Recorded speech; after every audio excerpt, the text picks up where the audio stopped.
另外来看这美中的元首呢，5月中旬就要见面啊。有退伍的美军是表示讲，这台湾必须得爱伫咧川习会进前来通过国防预算，若无这条有可能就会成做是中美之间这谈判的果子啊。因为美军呢，即马嘛甲日本、澳洲也阁有加拿大等国扩大伫咧菲律宾的年度军演，有专家是认为讲，这是甲中国的威胁真有关系。继续来看，咱国际记者彭祖哲来自美国华府的报道。 对巴拉望岛海岸发射海马斯济港轨迹系统，美国4月底伫菲律宾扩大，号名叫做“金甲小满”的年度军演，动员1.7万人，日本、澳洲、加拿大等7个国家拢参与，数量是创纪录。其中5个国家伫南海出动11架军舰演习的期间，菲律宾的媒体报道，菲律宾的海军侦测到中国4架海军舰、2架海警船加3架的飞行器。The governments, both Japan and the Philippines, do see an increasing threat.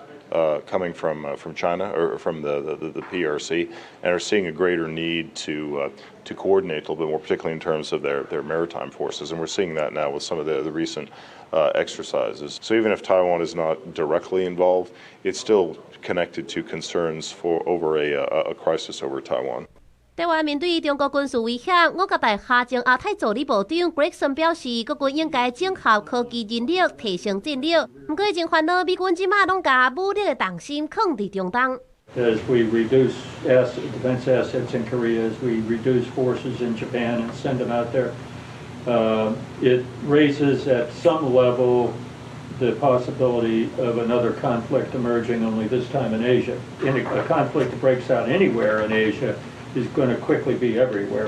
刚一场演讲内底，天国的海军少将 Montgomery 指出，台湾的国防预算已经无量上，搁再拖山。若是到川习会进前也未通过，台湾唔是伫岛顶，是伫美纽内底。You do not have the luxury of delaying your defense budget 6-7 months like you're doing.